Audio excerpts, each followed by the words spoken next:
I welcome into the very first edition, 2025, the Let's first go. episode of the Breneman and Butt Show, 2025. It's the College Football Playoff Semifinals, and the Big Ten is well represented.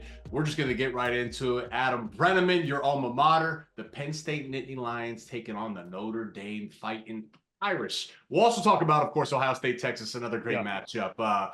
But man, first off, congratulations to your alma mater. Thank you. Happy New Year to you. Happy New Year to our viewers, and happy holidays, of course.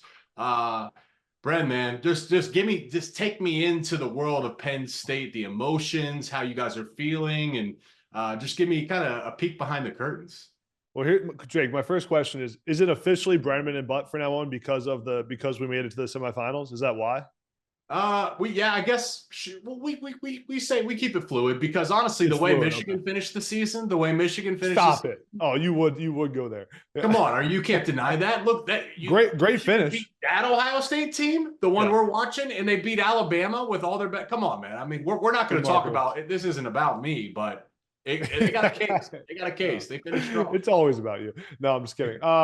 Jake, man, I'm headed to Miami this week. I'm excited. I think the vibe around Penn State is almost one of relief that we made it through those first two games of the playoff.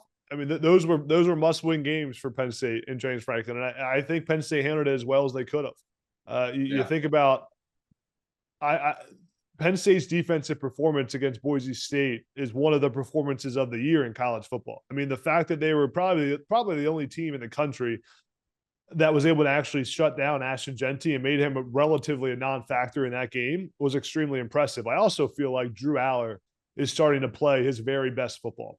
Mm-hmm. Drew Aller made some money during the first two games of the playoff. I mean, he is rising up draft boards. I'm surprised he's even coming back to school with all the narrative out there. So combine that, and I think the Penn State fans are excited and ready to play a Notre Dame team that is playing their best football at the right time as well. When I think about this game, Jake, curious to hear your thoughts. I really think about, the battle in the trenches. You got Penn State's dual 1,000-yard rushers and Nick Singleton and Katron Allen, and this Penn State offensive line. Think about the Penn State team and how they ran the ball against a team like Oregon.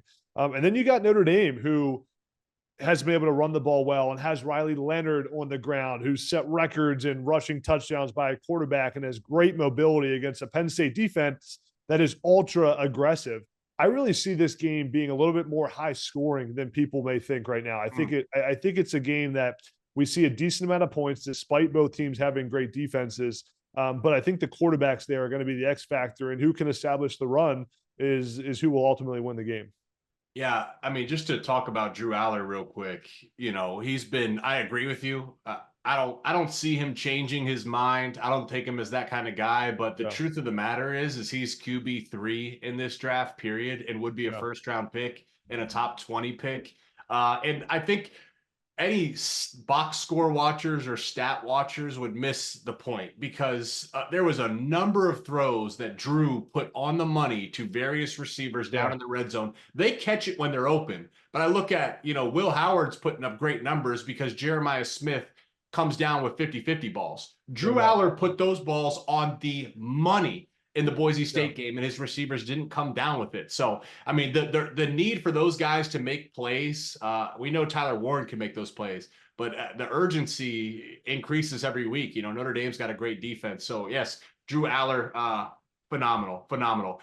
The big theme I have, the big takeaway here, Adam, to look back at Boise and to spin it forward against Notre Dame, when you think about stopping the run, the simple idea would be to just send 11 guys at the line of scrimmage, blitz everyone. But that's not sound run defense. Really sound run defense, it comes down to gap responsibility, pursuit, and tackling. That's what Penn State did. As Boise hadn't seen that all year. Penn State, the front seven, the dominance up front, their ability to shut down the run, and then their ability to tackle and force fumbles was elite.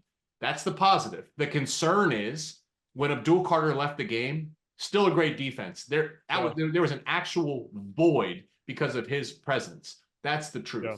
The secondary for Penn State is a bit vulnerable. The good thing is that's not the strength of Notre Dame's offense. They're not going to beat you on the back of Riley Leonard's arms. On the flip side, we love the creativity of Kodal Nicki offensively. Yeah. but that can work against you because all they needed to do, Penn State could have handed the ball off to Katron Allen the entire game in various ways, and they would have won. And there was situational play calls, specifically in 3rd and short, 4th and short, where Koto Nicky got a little too cute. That game should have been a blowout. Boise State should not have been. That should have been over in the 2nd quarter, and it wasn't. And I believe a lot of that is on coaching. So that's my concern and my excitement for Penn State is, man, I believe they have the ingredients. Let me just ask you this. Do you think they have the ingredients to win a national championship? It's not as clear. Ohio State certainly has the talent in my eyes. Texas certainly has the talent across the board. Penn State is a little less clear, but I am a believer now for every reason I just said.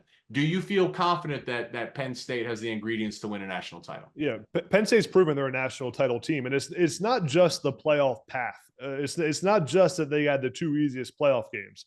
Penn State's clicking at the right time, and you think back to the last few games of Penn State's regular season when they ended up beating Minnesota in that last minute game on the road at Minnesota, playing a tough PJ Fleck game. They win that game, 26-25? Yeah. It seemed like something flipped in that moment. Then you called the game the next week, a 44-7 win against Maryland, or 44-something against Maryland. You were on the call. That offense was electric, and they were airing it out. And Drew Aller played with some new swagger. It feels like that fake punt call against Minnesota was a turning point for Penn State in this season.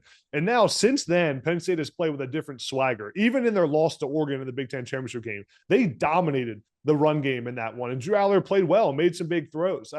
And their offense was unusually explosive in that game against Oregon, and has been since then. So I've heard some people kind of blame the postseason path for Penn State. But while there were times against Boise that I thought Penn State could really put Boise away and they didn't, they ended up getting there, and they stopped the run. Their offense was explosive, and Drew Aller made some big plays. The one area, and the concern for Penn State always, is can they win when they have to throw the ball down the field, and can you win when everyone knows you're about to throw the football? And I don't think Penn State's proven that yet, but they have a formula for how to win with what they have right now. And if they continue to play like that, I see Penn State, I think they'll match up well against Notre Dame. I think Penn State beats Notre Dame. And then in the national title, Penn State played Ohio State pretty well. I mean, Penn State was terrible in offense against Ohio State. If Ohio State goes on to beat Texas, Penn State was terrible in offense. They were up 10-0 in that game at one point in the first quarter. So I think there's a matchup there. There's a path for Penn State to win the national title. You laid it out perfectly. And if we want to peel back the layers and get a little bit into X's and O's, Penn State runs a ton of 12 personnel. I think their 12 personnel, I think they might have the third highest 12 personnel percentage in all of college football. Meanwhile, Notre Dame's defense has seen the 5th lowest amount of 12 personnel all season. So to our viewers, that's a different type of game. 12 personnel, particularly with the tight ends of Penn State with Tyler Warren, puts defensive coordinators and defensive personnel in a bind. Do you keep your big base defense out there to stop the run, which the way Penn State's been running the ball, you might have to consider it? Or do you bring in nickel and bring in more coverage type elements, because Tyler Warren and really a couple of the Penn State tight ends are capable receivers? That's a chess match that I'm looking for here. You mentioned throwing the ball down the field. Here's another stat. Penn State targets their receivers on 35% of passes. That's the lowest rate in the Power 4. So they really don't, to your point, that's not really their MO this season. You'd love as a Penn State fan to see an emergence of receiver play, but that's not been who they are. So my question is can Penn State, can this identity take them home against a Notre Dame defense that is extremely elite? I think that's the biggest question right here. Is Penn State has established themselves as a 12 personnel team. What are the adjustments Notre Dame brings to the field? And, can Penn State adjust to those adjustments? That's the biggest curiosity I have. Let's give a big shout out to your research people for all those stats that you're throwing out. You came prepared today, man. I like PFF. it. I mean, I like looking at that stuff. And did you ever, stats class? Remember stats class? Like is it the quintiles, Q1, 2, 3, 4? I Yeah. disregard Q2 and Q3 because it's just bundled. That's everybody. But anything that Uh, stands out like to either extreme, I think that's when you can start to get some clues. And Penn Agreed. State uses a ton of 12 personnel. My final thought on Penn State, Jake, is just you mentioned Andy Kotelnicki and some of the offensive play calls in moments where Penn State could have really put that game away and just asserted their dominance. And I kept coming back to this. In football, sometimes think about when you have an elite quarterback, a guy like a Josh Allen or Patrick Mahomes, you kind of live by the gunslinger and die by the gunslinger sometimes. Yes. Like that's who Andy Kotelnicki is, right? And that's what makes him successful a lot of the times. Yes, you get a little bit of the it's 3rd down and 1. Why are we running a play action pass to kind of like reverse around the what are we doing, right? Just hand the football off. But you almost don't want him to change who he really is. You want that kind of swagger. Like that Penn State offense now plays with the swagger of their offensive coordinator and some of that stuff that's worked. Think about the Tyler Warren touchdown against Ohio State where he blinded up at center, snapped the football. Like only Andy Kotelnicki's calling that play. And that's kind of who he is. It's what you get. It's like having a quarterback that rips it down the field. You get a couple more turnovers, but you also get some more explosive plays. That's kind of how I view Andy Kotelnicki. But this game against Notre Dame, it's going to be the best defense they faced all year. I mean, maybe Ohio State's, but I mean, Notre Dame is one of the top in the country. And this will be the most important game Andy Kotelnicki's called in his career. And he's going to have a really good plan for how to be explosive on offense, but balancing, establishing the run without receivers that can really win one-on-one. And you mentioned it perfectly, the 12 personnel matchup and how he exploits whatever Notre Dame decides to do. Do they keep that Sam linebacker in the game or do they bring in a nickel? And then how does Kotelnicki respond? It's going to be that chess match throughout the entire game. Yeah, so there's a great story about Urban Meyer and Patrick Elflein. When Ohio State won the national title, Patrick Elflein, I believe, was their center or their guard. He's my buddy from Pickerington, Ohio. So I went to high school with him. His mom was my lunch lady. He was their team captain. There's a great story about when, and this will all make sense. I'll tie it back to Penn State, but it's Ohio State against Alabama. Zeke is running the ball. They come in there at halftime, and it's a close game, obviously, and we all remember the result. But as Urban's walking past the player, Urban's walking down the hallway, the player locker room is to his right, and he has to pass the player locker room before he gets to the coach locker room. And as Urban's walking past the player locker room, Pat Elflein walks out, grabs Urban alongside Taylor Decker, current Detroit Lion, grabs him and says, "Run the beeping ball. Run the beeping ball." And Urban said, whoa, caught him off guard. So Urban walks back to the coach's locker room and says, "Run the damn ball, run the damn ball." And I say that because James Franklin, though he's not calling offensive plays, has a responsibility to help his play caller, Kotelnicki, out in these moments. Kotelnicki is inherently and organically creative.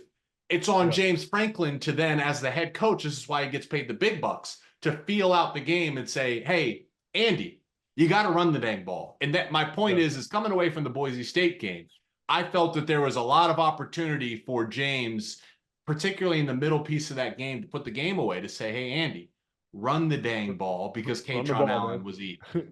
So what's your score prediction? Maybe we can have some fun. Score prediction and maybe a key player, an underrated player in this matchup.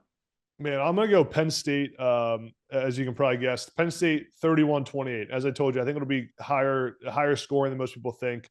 Well, a player that I thought, I'll give you two guys on Penn State's defense. One is Denai Dennis Sutton. I thought the way that he stepped up once Abdul Carter went down, Denai made some money as well. I mean, he's going to be an NFL player and came up big in that game. And then I thought Zakee Wheatley was a big time player in that game against Boise State. Also got injured, didn't he? He's injured, and that's a key thing to watch. Correct? Exactly. Yeah. I don't know the exact status as of what is this Monday, but I mean Wheatley's a good example of a guy who has kind of waited his time, didn't transfer when things weren't going well, and battled it out, and then was the MVP of the Fiesta Bowl. I mean, I thought for Penn State's defense. So I thought it was a really cool story. And I think Wheatley's a big guy to watch, and how especially with how Notre Dame likes to run the ball with their quarterback, and they need their safeties to be good against the run. I like that. I completely agree. The secondary, the health of that secondary, they're already thin at safety because of some of the injuries. That's critical. And it'll matter more the next game. I'm going to go 27-21 Penn State. So kind of similar philosophy. And the key player for me is going to be Kobe King there, linebacker in the heart of Penn I State's like it. defense. Yeah. He's really underrated. You know, I Yeah. don't think he gets enough credit for all he does for the defense, but boy, you can trust him. He's sound. Abdul Carter is going to steal the headlines. I like Dennis Sutton and Zane Durant, but Kobe King, his ability to get everybody organized, particularly with the read option and the different schemes that Notre Dame's going to do. And then tackling an open space is key. So 27-21. Let's flip it over. Texas, Ohio State. To me, I look at this game, Adam, and I think this is going to be one of those matchups where in 10 years, we see a screenshot of both teams on the field, and you realize all 11 starters for both teams are in the NFL. Like, this is an NFL matchup, two of the best rosters in college football. How do you see this game going? Man, I wish I knew. I think the things I'm looking at, man, Ohio State's offense is clicking at such a high level right now. You think about the differences between how Ohio State played against Michigan and then how Ohio State played in their in their game against Oregon, and they couldn't have been more different. I mean, it's amazing what happens when you get the ball to your 6'4" All-American receiver who looks like Julio Jones. Jeremiah Smith against Michigan, 5 catches? Jeremiah Smith against Tennessee and Oregon, 14 catches, something like that, 4 touchdowns. Jeremiah Smith is a special player. And I think too, just Will Howard has proven that he's a certified baller in college football. I mean, there's no room to question it anymore. He's in control. He's calm. He's collected. I think the way that he's played in big moments has proven that. And on the flip side, you look at Texas and really good at times against Arizona State, and then there were times simply was not good enough in the fourth quarter. No excuses. Like, it's inexcusable how bad Texas played in that fourth quarter. Yeah. But they're still in the semifinals, and they still have a chance. And I think that the bottom line, the key I'm looking at is if Texas doesn't figure out how to run the football, they will get ran over by Ohio State. Yeah. Just ask Oregon. Oregon ran for negative 23 yards and was down 34-0 to Ohio State. Right? Crazy. If Texas can't figure out how to run the ball, they ran it for 53 yards against Arizona State. If they can't run the ball, Ohio State will win by 14 points, 21 points. But if Texas can run it and take some pressure off Quinn Ewers and open up that play action passing game, Quinn Ewers is playing at a high enough level when he has a run game that they can go win a national title. So that's going to be the key factor to me is can Ohio State establish the run of this game? Man, we see it very similar, and I'll just build off of it.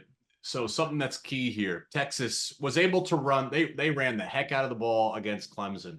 They love to run outside zone. Their outside zone run rate is one of the highest in college football. Well, they honestly might have one of the better tackle duos, if not the best tackle duo in college football. Cameron Williams, their right tackle, down. That was the difference. He missed the Arizona State game, played in the Clemson game. So all of a sudden, they're without one of their best run blocking tackles, and the outside zone got completely shut down against Arizona State. Ohio State's defensive line, Jack Sawyer and JT Tuimoloau. Buckeye fans and really, national media, everybody says, why don't they rush the passer? Why aren't they elite pass rushers? Fair. They are great at setting edges, and they are great run defenders. Texas is going to have trouble running outside zone against those two guys. The other key is, since the Oregon game, what Ohio State has to do in the Big Ten, understanding just the nature of the offenses, hey, you have to stop the run to win in the Big Ten. So what most defenses do is they play single high safety, and that extra safety gets to come down in the box and stop the run. Cool, get it.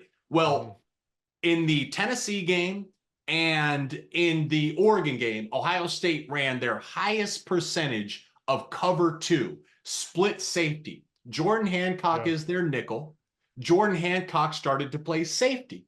What that allowed them to do was put Caleb Downs at about 10 yards, 12 yards from the line of scrimmage with his eyes in the backfield, and he's kind of like a rover. So they're playing split safety defense, but because of Caleb Downs' athleticism and because of the way their front seven had been playing, they're able to stop the run while playing split safety defense. So Igbinosun and Burke are protected, and that's why Dylan Gabriel wasn't able to carve him up over the top. So schematically, Jim Knowles has made the necessary changes, and the personnel is excelling at the highest level. I got real concerns for Texas. I'll be honest with you. I don't think they're going to be able to run the ball against that front. And I don't think Quinn Ewers is going to be able to carve up the defense. And I believe the way Ohio State's defensive line played against Oregon, if they can get after Quinn Ewers, it's going to be a long day. So that's a defense. Fun matchup, AB.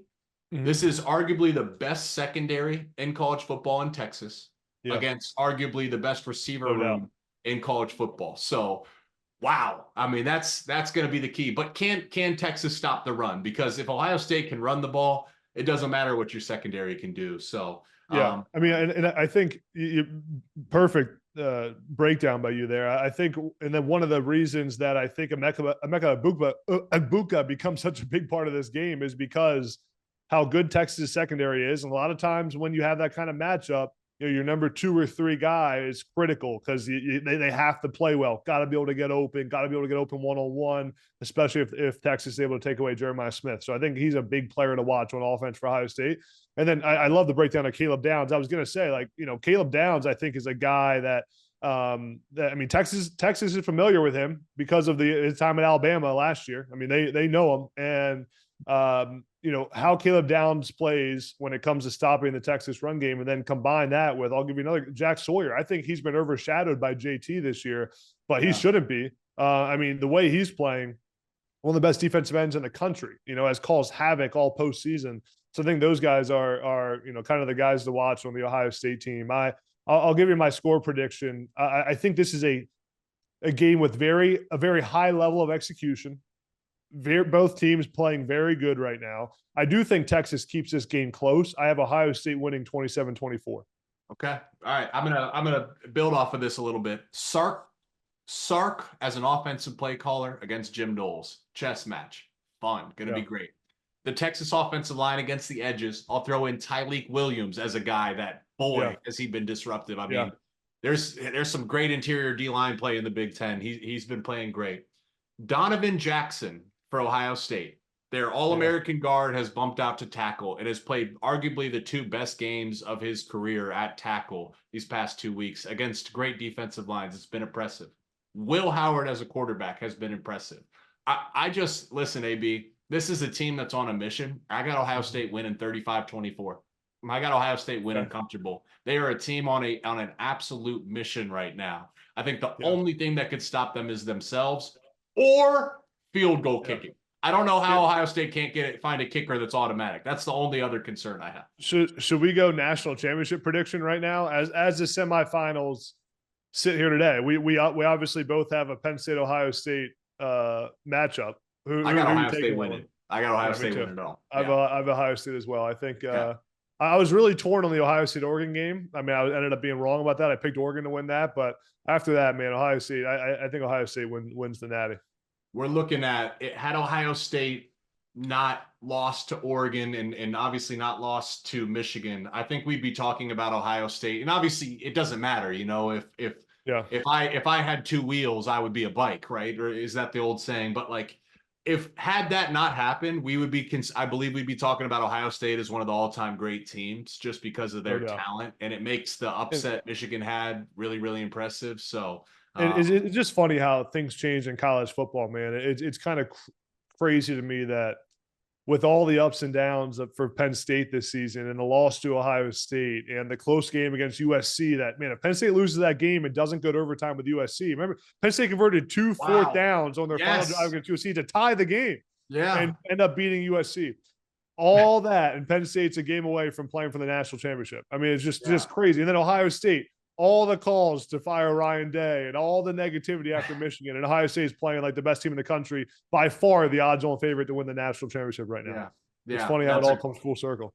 Great point. And because maybe that's the benefit of the expanded playoff is, in the prior models, once you lost one, there's no room for error. There's no room for error. And frankly, I think because of the expanded playoffs, we actually get to see the best teams win. Like whatever team wins from here, there'll be no denying it. They're highly deserving. So been a fun year, man. Appreciate your analysis. It's great to see you again. I'm rooting for an all Big Ten final. I'm sure you are as well. Where are you this week? Are you going to the game, or are you going to the Cotton Bowl? Yeah, tomorrow night. Yep. So, Got it. it's been fun. Honestly, I know Buckeye fans like to we have fun with it or whatever, but it's been fun. Obviously, a guy from Columbus to, study Ohio State and call a couple of their games. And obviously, I got a ton of respect for the program and Coach Day. And obviously, the rivalry is the rivalry. But it's been a fun year getting to cover the conference, and I'm excited, man, for this final stretch. Yeah, so, let's get it. Let's get it. Should be a fun week. Great to see you, man. Good luck to your alma mater. Thank you guys for tuning in. We will see you for our national championship preview next week.